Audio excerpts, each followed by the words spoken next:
الحمد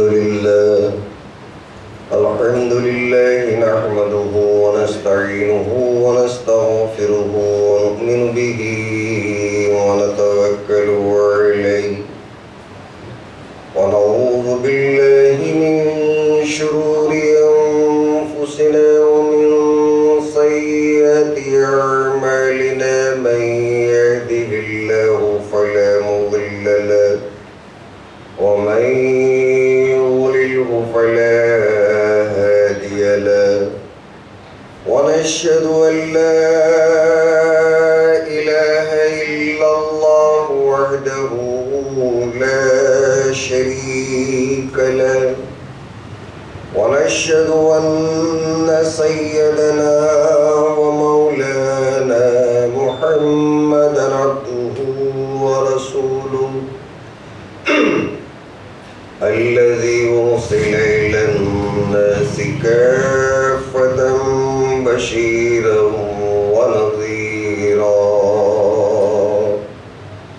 صلى الله عليه وعلى آله وأصحابه وسلم تسليما كثيرا كثيرا أما بعد فأعوذ بالله السميع العليم من الشيطان الرجيم بسم الله الرحمن الرحيم قل لمن الأرض ومن فيها إن كنتم تعلمون سيقولون لله قل فلا تذكرون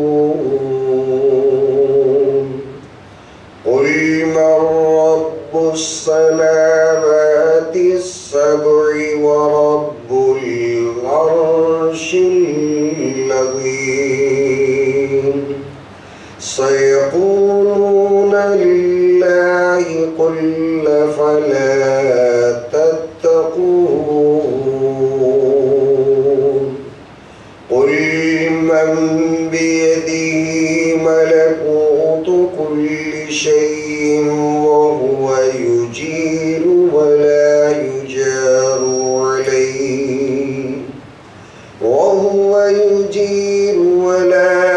يجار عليه إن كنتم تعلمون سيقولون لله قل فأنى تسحرون وقال النبي صلى الله تعالى عليه وسلم يا غلام كن في الدنيا كأنك غريب أو عابر سبيل صدق الله العظيم وصدق رسوله النبي الكريم ونحن على ذلك لمن الشاهدين والشاكرين والحمد لله رب العالمين اللهم صل على محمد وعلى آل محمد كما صليت على إبراهيم وعلى آل إبراهيم إنك حميد مجيد اللهم بارك على محمد وعلى آل محمد كما باركت على إبراهيم وعلى آل إبراهيم إنك حميد مجيد تمام تعریفیں رب ذوالجلال بادشاہ لم يزل ولا يزال احد الصمد الذي لم يلد ولم يولد اللہ سبحانہ و تعالی کے لیے ہیں جو بڑا ہی مہربان، نہایت رحم والا، کرم والا، دادو دہش والا، داؤ مغفرت والا، یوم جزا کا مالک، قیامت میں فیصلے کرنے والا، پروردگار عالم نے کائنات انسانی کی ہدایت کے لیے سینکڑوں پیغمبران اعظام کو دنیا میں مبعوث فرمایا۔ قرآن کا مطالعہ کرنے والے سارے مسلمان اس بات کو اچھی طرح بخوبی جانتے ہیں، تسلیم کرتے ہیں، مانتے ہیں، ایمان رکھتے ہیں۔ سیدنا آدم علیہ السلام سے لے کر مدنی کریم صلی اللہ علیہ وسلم تک جتنے بھی پیغمبر آئے، ایک اللہ کی طرف بلانے کے لیے آئے۔ زبور کے اندر اللہ تبارک و تعالی نے توحید کی تعلیم دیا، انجیل کے اندر اللہ نے توحید کی تعلیم دیا، صحف ابراہیم میں اللہ نے توحید کی تعلیم دیا، صحف موسیٰ میں اللہ نے ایک اللہ کی طرف بلانے کی دعوت دیا۔ اخیر میں، سب سے اخیر میں جس کلام اللہ کو، قرآن مجید کو اللہ نے نازل فرمایا، اس قرآن میں بھی اللہ تبارک و تعالیٰ نے کائنات عالم کو، سارے انسانوں کو شرک سے ڈرایا، کفر سے ڈرایا، ارتداد سے ڈرایا، زندقے سے ڈرایا، مادہ پرستی سے ڈرایا، ایک اللہ کی طرف بلایا، توحید کی دعوت دیا ہے۔ سارے پیغمبران اعظام اپنی ساری زندگی کے اندر ہر قوم اور ملت کو ایک اللہ کی طرف بلاتے رہے، اور آج قرآن پڑھنے والا مسلمان، آج پورے کائنات عالم میں ایمان اور اسلام کو ماننے والا ہر ایک فرد واحد یہی عقیدہ رکھتا ہے، اللہ کو ماننے والا موحد ہے اور اللہ کو نہیں ماننے والا مشرک ہے۔ ہمارا بچہ بچے کا ایمان ہے، ہمارے ہر ایک چھوٹے لڑکی کا، لڑکے کا اذعان اور یقین ہے، اللہ کو ایک ماننے والا کامیاب ہے اور اللہ کو ایک مان کر ایمان رکھنے والا موحد ہے، اور جو اللہ کو نہیں مانتا، اللہ کو ایک نہیں جانتا، وہ آدمی مشرک ہے۔ مگر عجیب اور غریب معاملہ اور جدید و غریب عقیدہ ہے، مکہ مکرمہ کے کافروں کے تعلق سے قرآن مجید خود گواہ دیتا ہے کہ سارے کے سارے اللہ کو ماننے والے تھے، اور اللہ نے پھر بھی ان کو مشرک قرار دے دیا۔ میں اور آپ یہ سمجھتے ہیں کہ جو اللہ کو نہیں مانے گا وہ کافر ہے، مشرک ہے۔ اگر تعجب کی بات یہ ہے، اللہ تبارک و تعالیٰ قرآن مجید میں عرض کرتا ہے، ارشاد فرماتا ہے کہ اللہ تعالیٰ کو ماننے کے باوجود بھی اللہ تعالیٰ ان لوگوں کو ناکام کر دیا، اللہ تعالیٰ نے ان لوگوں کو مشرک قرار دے دیا۔ پروردگار عالم قرآن مجید کی ان آیتوں میں بیان فرماتا ہے، ارشاد فرماتا ہے، قُلْ لِمَنِ الْأَرْضُ وَمَنْ فِيهَا إِن كُنْتُمْ تَعْلَمُونَ۔ سوال کرو اللہ کے نبی مکہ مکرمہ کے کافروں کو کہ زمین اور آسمان والا کون ہے؟ لَمِنَ الْأَرْضُ وَمَنْ فِيهَا إِن كُنْتُمْ تَعْلَمُونَ۔ زمین جو تمہیں نظر آتی ہے وہ کس کی ملکیت اور جائیداد ہے؟ اور زمین اور دنیا و مافیہ کے اندر جتنی کچھ چیزیں نظر آتی ہیں وہ کس کی جائیداد اور ملکیت ہے؟ صحیح معنوں میں علم رکھنے والے ہو اور صحیح معنوں میں عقل رکھنے والے ہو، عقل کو لے کر بتا دو اور اپنے علمی بنیاد کو لے کر بتا دو کہ زمین اور آسمان کے بیچ میں کس کی ملکیت ہے۔ پروردگار عالم خود سوال فرماتا ہے، اور پروردگار عالم خود کافروں کے عقیدے کو قرآن مجید کے اندر بیان فرماتا ہے، سَيَقُولُونَ لِلَّهِ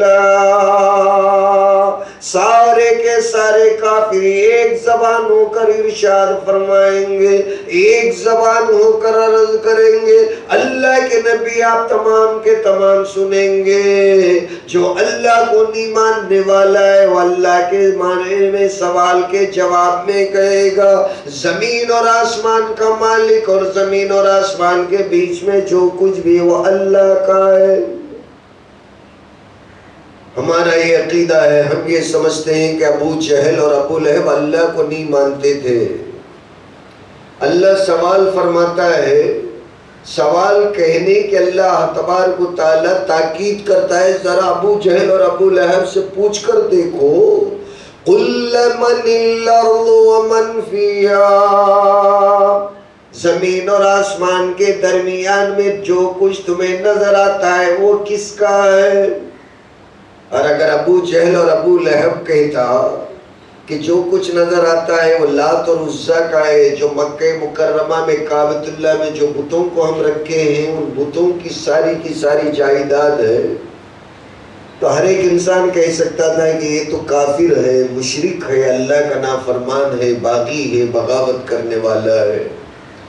اللہ کا قرآن گواہ ہے، اللہ کہتا ہے سورہ مومنون کی آیتیں ہیں، سَيَقُولُونَ لِلَّهِ، بڑے سے بڑا کافر یہی کہے گا کہ زمین بھی اللہ کی، آسمان بھی اللہ کا، سورج بھی اللہ کا، چاند بھی اللہ کا، ستارے بھی اللہ کے، ہوائیں بھی اللہ کی، اور زمین میں جو کچھ خزانے ہیں سارے کے سارے اللہ کے ہیں۔ اور اللہ کا عقیدہ رکھنے کے باوجود بھی پھر سوال یہ پیدا ہوتا ہے کہ ابو جہل کافر کیوں بن گیا، ابو لہب مشرک کیوں بن گیا؟ بات یہیں تک ختم نہیں ہوئی، آگے بڑھتے ہوئے اللہ تعالیٰ آیتوں کے اندر بیان کرتا ہے، قُلْ مَنْ رَبُّ السَّمَاوَاتِ السَّبْعِ وَرَبُّ الْعَرْشِ الْعَظِيمِ۔ دوسرا سوال یہ بھی کر لو ابو جہل اور ابو لہب سے، ساتوں آسمانوں کا اور عرش عظیم کا پروردگار عالم کون ہے؟ عرش عظیم کس کی اپنی چیز ہے؟ عرش عظیم کا مالک کون ہے؟ سات آسمانوں کا مالک اور پروردگار عالم کون ہے؟ سَيَقُولُونَ لِلَّهِ، سارے مکے والے ایک آواز اور ایک زبان ہو کر اعلان کر دیں گے سات آسمان اللہ کے ہیں اور عرش عظیم کا پروردگار عالم بھی ایک اللہ واحد قہار اور رحمان اور رحیم ہے۔ قُلْ فَلَا تَتَّقُونَ، پروردگار عالم کہتا ہے جب اللہ کا عرش عظیم ہے، ساتوں آسمانوں کا پروردگار عالم بھی ایک واحد وحدہ لا شریک ہے، افلا تتقون، ان کافروں سے سوال کرو اللہ کے نبی، جب اللہ کے ذات پہ تمہارا ایمان ہے، زمین اور آسمان کا مالک اللہ کو جب تم جانتے اور مانتے ہو، اللہ سے بھلا آخر تم کیوں نہیں ڈرتے ہو؟ اللہ فلا تتقون، پھر اللہ سے ڈر کر زندگی کیوں نہیں گزارتے؟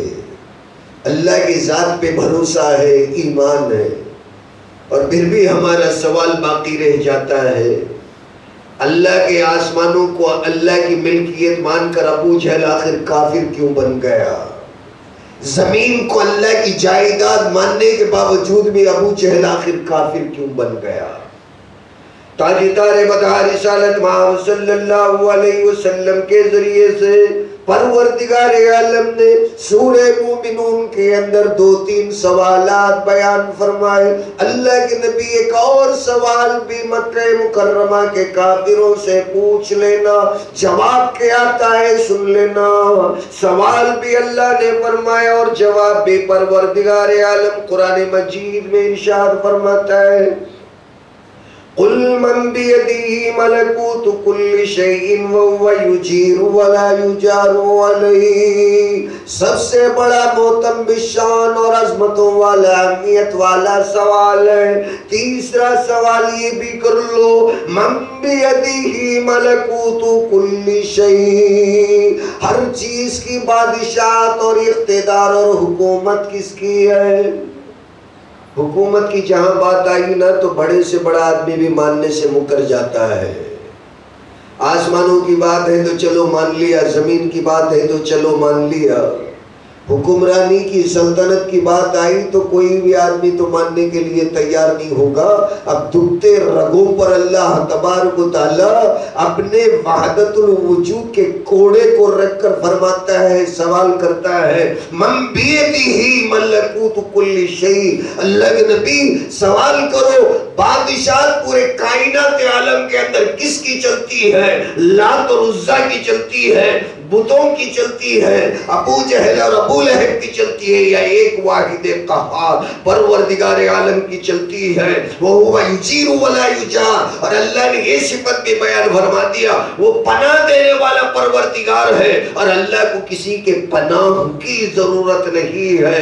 ان کنتم تعلمون، عقل رکھنے والے، بھیجا رکھنے والے اگر تم ہو تو تم بیان کر دو، ابھی اسی وقت اعلان کر دو کہ پورے کائنات کے اوپر بادشاہ روب اور دبدبا کس کا چلتا ہے؟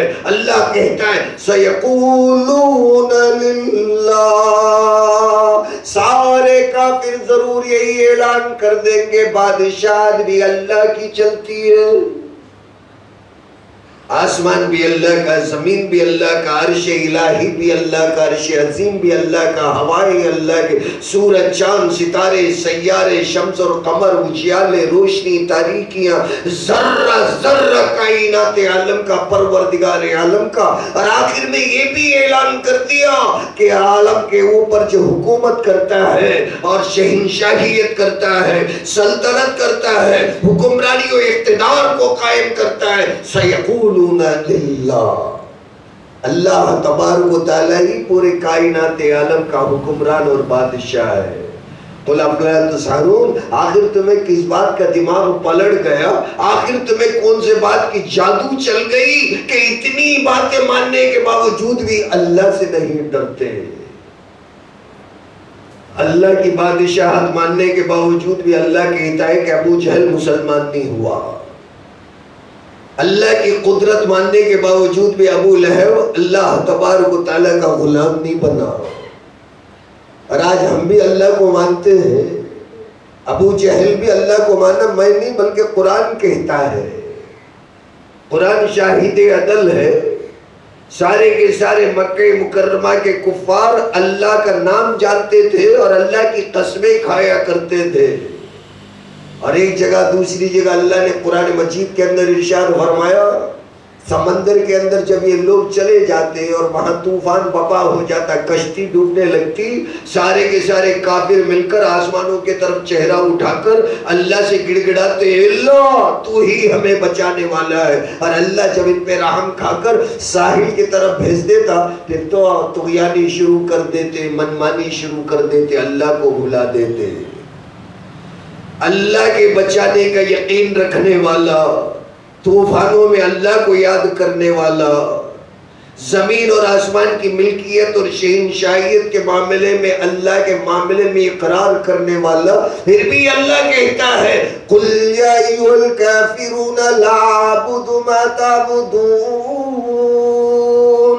اللہ کا یقین رکھنے کے باوجود بھی، اللہ کا نام جاننے کے باوجود بھی اللہ کے نبی اعلان کر دو، اے اللہ کو نہیں ماننے والو، اے اللہ کے بغاوت کرنے والو، کافروں کان کھول کر سن لو، میں تمہارے بتوں کی عبادت نہیں کرنے والا.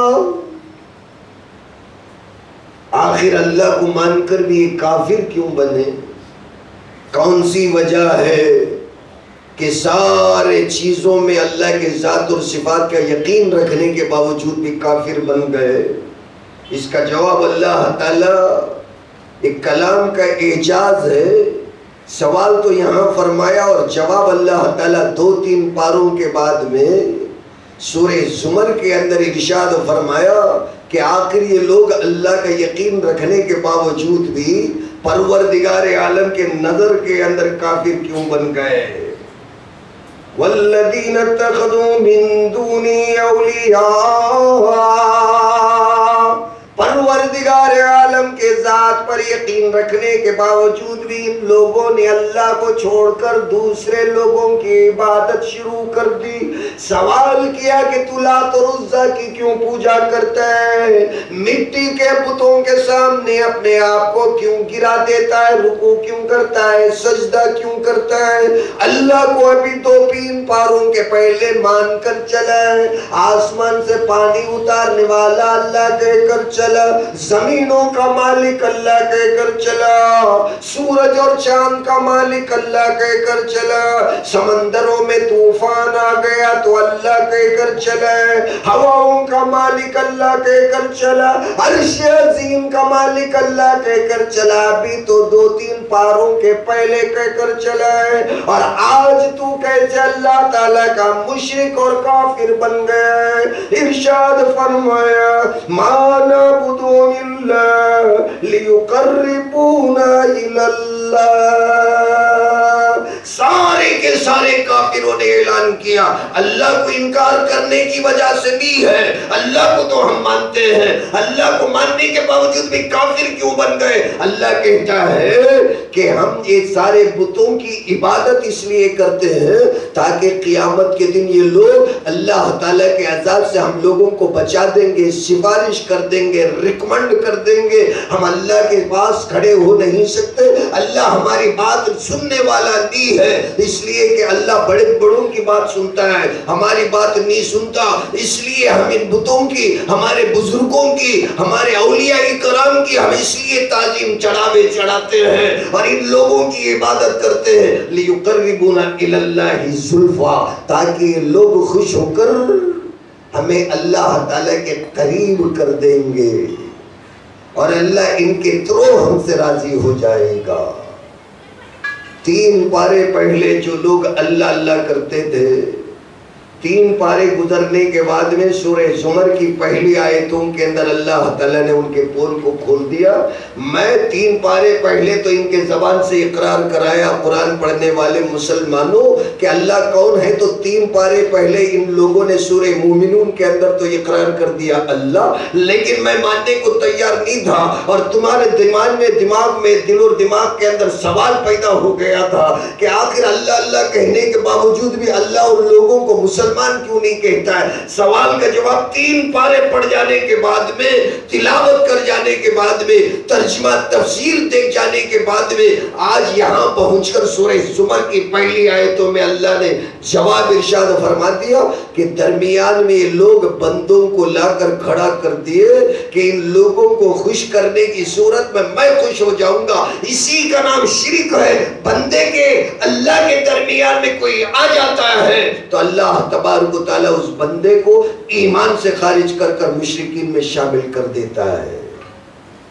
وَمَا نَعْبُدُ إِلَّا لِيُقَرِّبُونَ إِلَى اللَّهِ زُلْفَىٰ، ہم ان لوگوں کی عبادت اسی لیے کرتے ہیں، اللہ مان کر نہیں کرتے۔ خود کافر کہتے ہیں، قرآن کہتا ہے، اللہ کہتا ہے مَا نَعْبُدُهُمْ إِلَّا لِيُقَرِّبُونَ إِلَى اللَّهِ۔ مشرک کر کہتا ہے کہ اللہ کا ڈر میرے دل میں ہے، اللہ میری بات نہیں سنے گا، اس لیے میں اللہ کو راضی کرنے کے لیے بتوں کو راضی کرتا ہوں۔ مٹی کے بت کو تراش کر، آنکھ ناک دے کر ان لوگوں کو خوش کر کر ان کے اوپر نظریں چڑھاوے چڑھا کر ان لوگوں کو، ان دیوی دیوتاؤں کو خوش کرتا ہوں تاکہ یہ لوگ مجھ سے راضی ہو جائیں، تو اللہ تبارک و تعالیٰ کے ہاں یہ لوگ ریکمنڈ اور سفارش کر کے اللہ کا مجھے مقرب بنا دیں گے۔ اور اللہ تعالیٰ دھمکی دیتا ہے ان اللہ یحکم بینہم فیما ہم فیہ یختلفون، قیامت جب آئے گی تو جب پتہ چل جائے گا کہ کون بت ہے جو میرے سامنے آ کر ان لوگوں کی سفارش کر سکے گا۔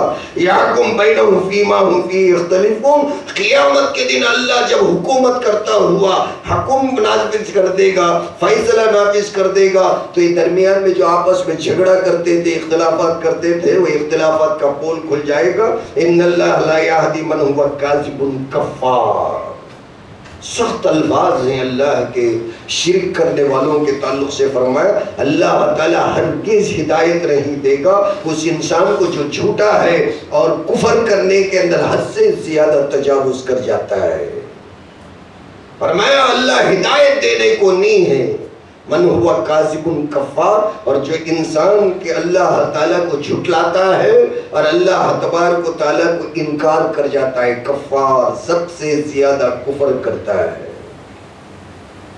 اللہ تبارک و تعالیٰ سارے ہی کائنات عالم کے مسلمانوں کو قرآن مجید کے اندر اللہ نے جس ڈھنگ سے، جس طرز سے توحید کو بیان فرمایا ہے اسے سمجھنے کی توفیق عطا فرما دے، اور جس ڈھنگ سے پروردگار عالم نے شرک کو بیان فرمایا ہے اس کی مذمت اور برائی اور نفرت کو اللہ ہمارے دلوں کے اندر ڈال دے۔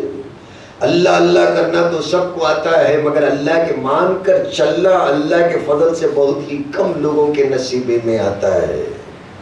صبح شام تو نماز پڑھنے والا بندہ اللہ کے دربار میں کھڑے ہو کر اقرار کرتا ہے ایاک نعبد و ایاک نستعین، اے اللہ ہم تیری ہی عبادت کرتے ہیں اور تجھی سے مدد طلب کرتے ہیں۔ ہمارے بچوں کے، بڑوں کے، بوڑھوں کے، چھوٹوں کے، بڑوں کے، زنانہ کے، مردانہ کے دماغ کے اندر یہ بات بیٹھ گئی ہے کہ سورہ فاتحہ نماز کا حصہ ہے، سلام پھیرتے ہی الحمد کے سورے کو ہمارے زندگی کو کوئی تعلق نہیں ہے۔ الحمد کا سورہ نماز میں پڑھے جانے والا سورہ ہے، اس لیے کہ حضور نے فرمایا کہ سورہ فاتحہ کے بغیر نماز نہیں ہوتی۔ اصل میں جو بات تھی حضور صلی اللہ علیہ وسلم کی اسے ساری جماعتوں نے ہی چھوڑ دیا۔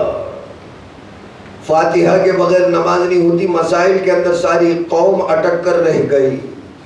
فاتحہ پڑھنا نہیں پڑھنا، سورہ فاتحہ نماز کے اندر پڑھنا تو پہلے پڑھنا بعد میں پڑھنا۔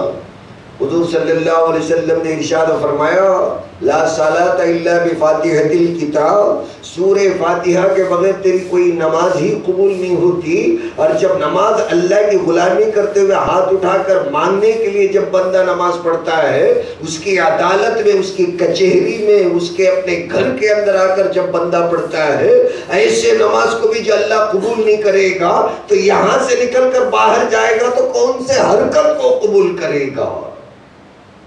لا صلاۃ الا بفاتحۃ الکتاب، تیرے زندگی میں سورہ فاتحہ تک داخل نہ ہو تو تیری نماز تک قبول نہیں ہوگی، اور جب نماز قبول نہیں ہوگی تو دعائیں کیا قبول ہوں گی؟ اللہ کے نبی صلی اللہ علیہ وسلم نے نماز کو کامل اور مکمل بنانے کے لیے حدیث بیان فرمائی، سورہ فاتحہ کو زندگی کا حصہ بنا لے۔ جب زندگی کا حصہ سورہ فاتحہ ہی نہ بنے تو نماز کہاں سے بنے گی، دعائیں کہاں سے بنے گی، اور اللہ تعالیٰ کی رحمتیں کہاں سے آئیں گی؟ ایاک نعبد و ایاک نستعین، بندہ تو یہ سمجھتا ہے کہ اللہ میں مسجد کے اندر تیری ہی نماز پڑھتا ہوں، مسجد کے اندر ربنا آتنا فی الدنیا کہہ کر تیری ہی مدد طلب کرتا ہوں۔ مسجد سے باہر جیسے ہی نکلتا نا مجھے یہ تک پتہ نہیں چلتا ہے اے اللہ سیدھا پیر باہر رکھ کر نکلتا ہوں یا ڈاما پیر باہر رکھ کر نکلتا ہوں، یہ تو میری اپنی بھول بھلیاں کی زندگی ہے۔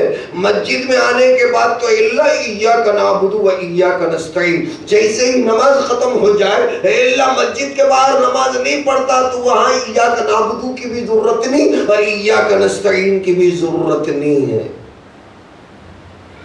زندگی کے اندر بندہ ایاک نعبد و ایاک نستعین کی حقیقت کو اگر سمجھ لینا تو سلام پھیرتے پھیرتے حضرت ابو ہریرہ رضی اللہ تعالیٰ عنہ کی حدیث کے موافقت میں اللہ فیصلہ سنا دیتا ہے، بندے میں تجھے وہ عطا کروں گا جو تو مجھ سے سورہ فاتحہ کے اندر مانگتا ہے۔ مشکات کی حدیث ہے، ابو ہریرہ رضی اللہ تعالیٰ عنہ بیان فرماتے ہیں بندہ خالص موحد بن جائے، عبادت کے معنی اور مطلب، استعانت کے معنی اور مطلب کو اگر سمجھ لے تو اللہ تعالیٰ سورہ فاتحہ کے ختم ہوتے ہوتے 2 رکعت نماز کا سلام پھیرتے پھیرتے اللہ آسمانوں کے اندر فرشتوں کو گواہ رکھ کر اعلان کر دیتا ہے میں بندے کے سارے اگلے پچھلے گناہوں کو معاف کر دیا، اور بندہ مجھ سے سورہ فاتحہ میں جو مانگا اسے دیا جائے گا۔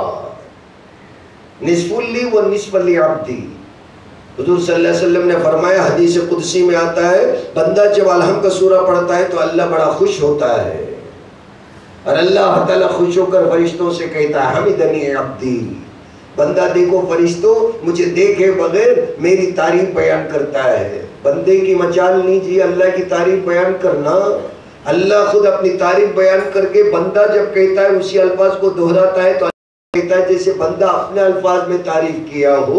اللہ کی کتنی بڑی مہربانی ہے. اماں اپنے بچے کو امی امی کہنا سکھلاتی ہے، ورنہ بچہ نہیں جانتا کہ امی کون ہے، خالہ کون ہے، چچی کون ہے، پھوپھی کون ہے. اور امی خود سکھاتی ہے امی بولتا جا، امی بولتا جا. اور ایک دن وہ آتا ہے توتری زبان سے جب بچہ امی کہتا نا تو اتنی مامتا اس کے دل کے اندر بھڑکنے لگتی ہے، سینے سے اٹھا کر لگا لیتی ہے اور سب سے کہتی پھرتی ہے میرا بچہ آج مجھے امی بلا دیا ہے. پروردگار عالم 70 پاؤں سے زیادہ محبت رکھنے والا اپنی تعریف اپنے زبان سے کلام مجید کے اندر بیان کرتا ہے. الحمدللہ رب العالمین.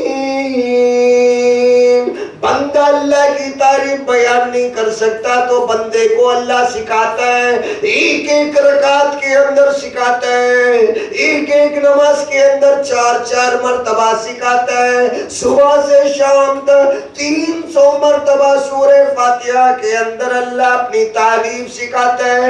اللہ کی تعریف سیکھ کر بندہ جب اللہ کے سامنے کھڑے ہو کر الحمدللہ تمام تعریف پروردگار عالم اے اللہ تبارک و تعالی مولا کریم تیرے لیے کہتا ہے.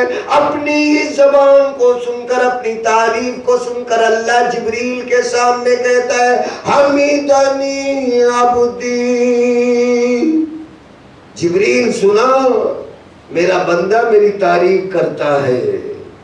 جبریل بھی یہ نہیں کہہ سکے گا اللہ وہ کون سی تعریف کیا، تیری آیتوں کو پڑھ کر تیرے سامنے سناتا ہے اور تو کہتا ہے بندہ تعریف کیا. بندے کی مجال ہے جو تس کے زبان سے تیری تعریف کرتے، کہتا ہے حمیدنی عبدی. اور جب بندہ کہتا ہے الرحمن الرحیم، اے اللہ تو رحمان ہے رحیم ہے، اللہ خود اس کے ناموں کا ذکر فرمایا. ورنہ کوئی بندہ نہیں جانتا کہ اللہ رحمان بھی ہے یا رحیم بھی ہے. کون جانے کہ اللہ کے کتنے نام ہیں اور کن ناموں سے اللہ خوش ہوتا ہے. اللہ کو سکھایا اور سکھانے کے بعد میں جب بندہ کھڑے ہو کر کہتا ہے الرحمن الرحیم، بہت ہی رحم کرنے والا نہایت مہربانی کرنے والا.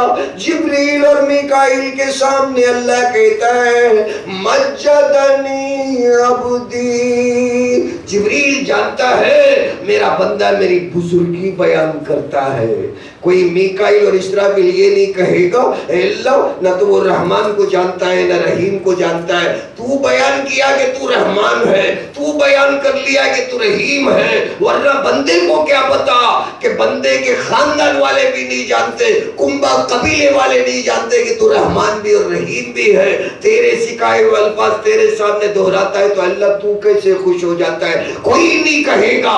اللہ کہتا ہے مجدنی عبدی، میرے ہی الفاظ آج میرا بندہ مجھے دیکھے بغیر کہتا ہے، اس لیے میرا بندہ میری بزرگی بیان کرتا ہے. اور جب بندہ کہتا ہے ایاک نعبد و ایاک نستعین، اے اللہ میں تیری ہی عبادت کرتا ہوں اور تجھی سے مدد طلب کرتا ہوں، رحمت الہی جوش میں آ جاتی ہے.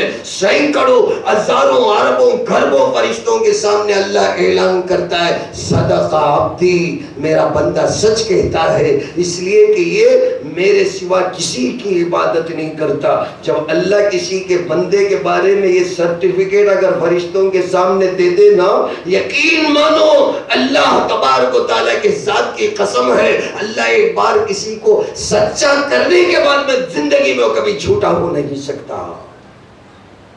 جسے اللہ ایک مرتبہ آسمانوں کے اوپر اعلان کر دے صدقنی عبدی، میرا بندہ سچا ہے، یقین کرو اللہ تعالیٰ اس کی زندگی کی لاج رکھ لیتا ہے. ایک مرتبہ میں اعلان کر دیا کہ میرا بندہ سچا ہے، کہیں فرشتوں کے اندر قیامت کے دن میرا بندہ پھر ذلیل نہ ہو جائے، جھوٹا نہ ہو جائے، میری کہی ہوئی بات مجھے واپس لینی نہ پڑے.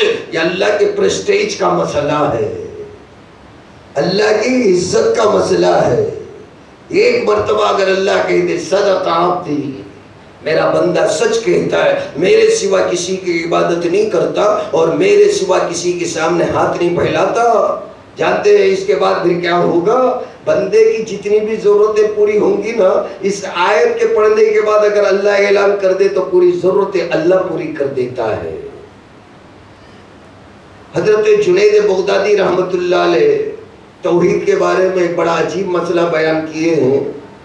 میں اس واقعے کو بیان کر کے ایک چھوٹا سا مختصر سا واقعہ اپنی بات کو ختم کر لوں. توحید کا جو تصور ہمارے دلوں کے اندر ہے، ہم یہ سمجھتے ہیں کہ ہمارے دادا پر دادا بھی مسلمانوں کا جیسا نام رکھتے تھے، وہ بھی مسلمان تھے، توحید پرست تھے، موحد تھے. ہمارے والد صاحب بھی ماشاءاللہ موحد تھے، مسلمان تھے. ان کے پیٹ میں پیدا ہونے کے بعد میں بھلا کیسے کافر اور مشرک بن جاتا؟ میں بھی موحد ہوں، اس لیے کہ اللہ کہنے والا ہماری نظروں میں مسلمان ہے. اللہ کو چھوڑ کر دوسرے الفاظ میں اللہ کو یاد کرنے والے ہمارے نظروں میں آج کافر ہے. قرآن کہتا ہے اللہ کا نام ابو جہل لینے کے باوجود بھی کافر بن گیا.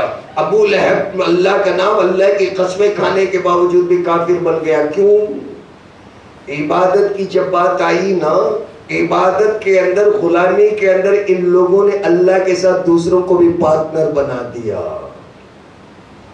عبادت کا جب مسئلہ آتا ہے، نوکری چاکری کا جب مسئلہ آتا ہے، سر جھکانے کا، دل جھکانے کا، دماغ جھکانے کا جب مسئلہ آتا ہے، اپنے وجود کو سبمٹ کرنے کا، سبمیشن کا جب مسئلہ آتا ہے، کافر اللہ کے ساتھ ساتھ بتوں کے سامنے بھی اپنے آپ کو سبمٹ کر دیا کرتے تھے، اپنے آپ کو بھی جھکا دیا کرتے تھے، بچھا دیا کرتے تھے، اور اسی کا نام عبادت ہے. تفسیر بیضاوی کے اندر علامہ بیضاوی رحمت اللہ علیہ نے عبادت کی تفسیر اور ترجمہ بیان کرتے ہوئے ارشاد فرمایا العبادت هو التذلل للہ.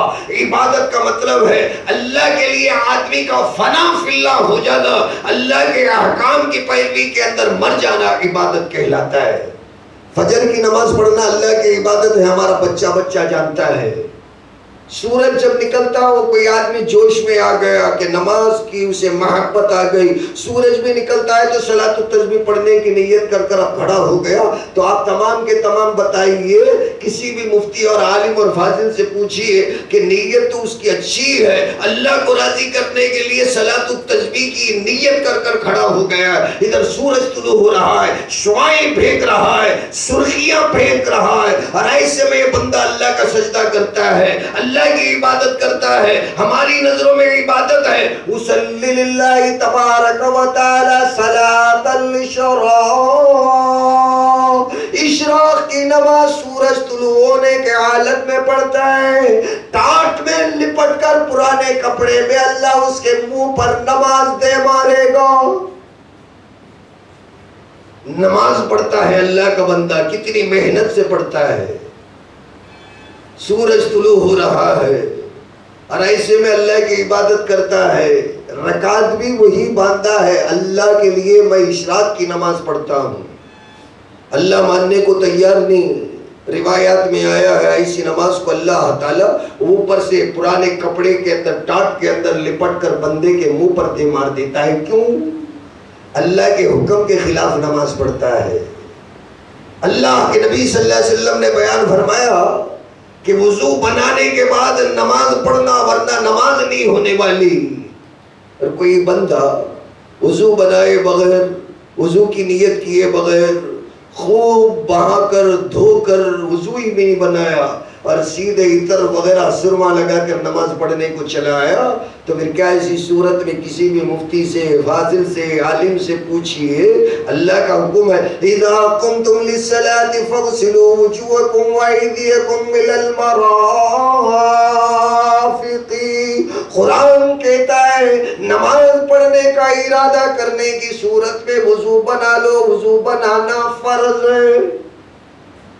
سنت غسل کر کر آدمی وضو کو چھوڑ دیا، مسائل کی ایک الگ بات ہے، لیکن جان بوجھ کر بندہ اگر بغاوت ہی کر جاتا ہے مجھے وضو بنانے کی ضرورت نہیں، میں نہا لیا ہوں، اس کی نماز اس کے منہ پر اللہ دے مارے گا.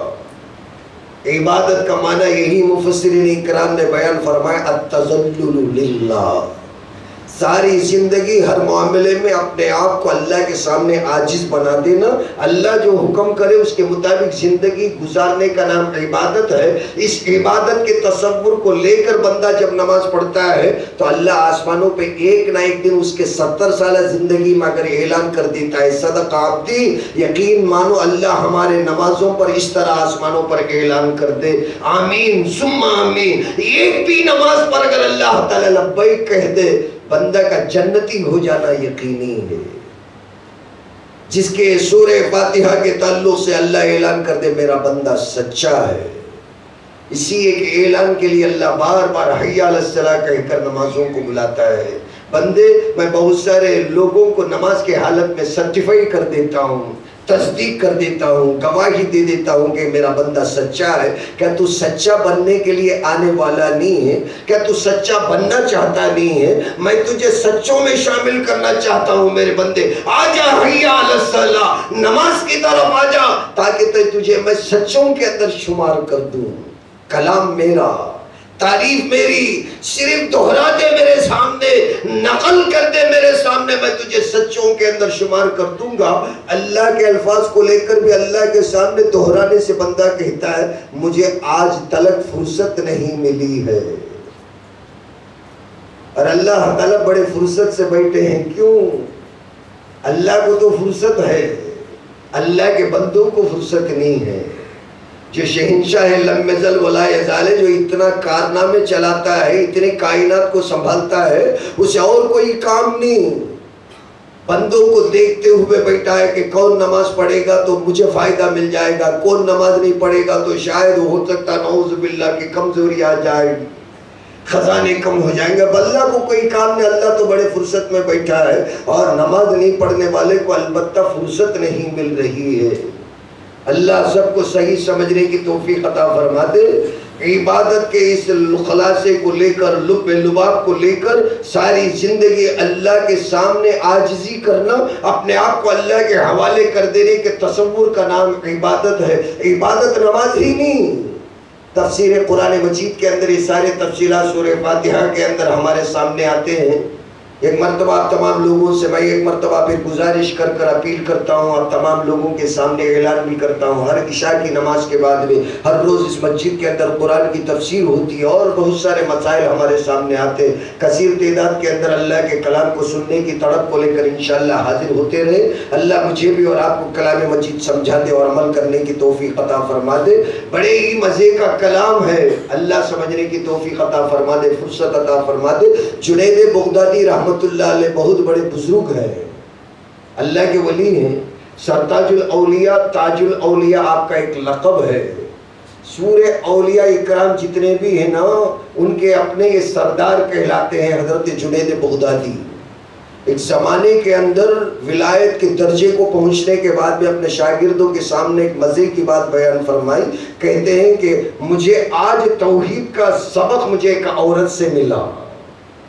سارے شاگرد پریشان ہوئے، حضرت جی آپ تو شیخ طریقت ہیں، اتنے بڑے انسان ہیں، اللہ اللہ کرتے ہیں، اللہ کو زمانے سے پہچانتے ہیں، تہجد میں روتے ہیں، ہر معاملے میں ہر مسئلے میں اللہ اللہ کرتے ہیں، اور آج آپ کہتے ہیں کہ آپ کو ایک عورت سبق دی گئی اللہ کے ایک ہونے کی؟ کہنے لگے ہاں۔ فرمایا کہ وہ کیسے؟ کہنے لگی کہ وہ عورت برقع پہن کر میرے سامنے آئی ایک فتویٰ پوچھنے کے لیے۔ پوچھا کہ کیا فتویٰ تھا، کون سا مسئلہ تھا؟ کہنے لگی کہ اس کا شوہر اصل میں دوسری شادی کرنا چاہتا تھا، جس کی وجہ سے یہ عورت بڑی پریشان تھی، ناراض تھی۔ کہنے لگی کہ میرا شوہر مجھ پر بڑا ظلم کرتا ہے۔ میں نے پوچھا کہ وہ کیسے؟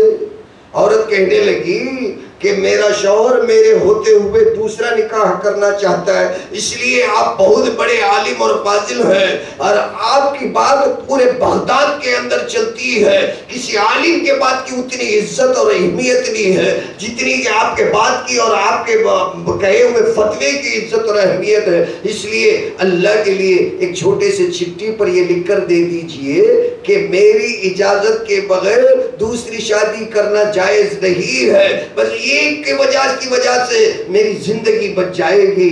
مجھ پر اتنا رحم کر دیجئے کہ پہلی بیوی کے اجازت کے بغیر دوسری شادی کرنا جائز نہیں ہے، بس یہی فتویٰ مانگنے کے لیے آئی ہوں۔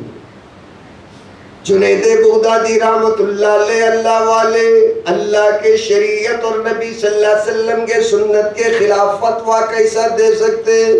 قرآن کی آیتیں پڑھ کر سنائی، او میری بہن جان کہلانے والی، او میری مائی جان کہلانے والی، اللہ کی بندی، اللہ کی شریعت کے خلاف میں فتویٰ دے نہیں سکتا۔ اخلاقاً میں تیرے شوہر کو سمجھا سکتا ہوں، یعنی تو خود بڑوں کے درمیان میں رکھ کر سمجھا سکتی ہے، شریعت کے خلاف میں فتویٰ دے نہیں سکتا۔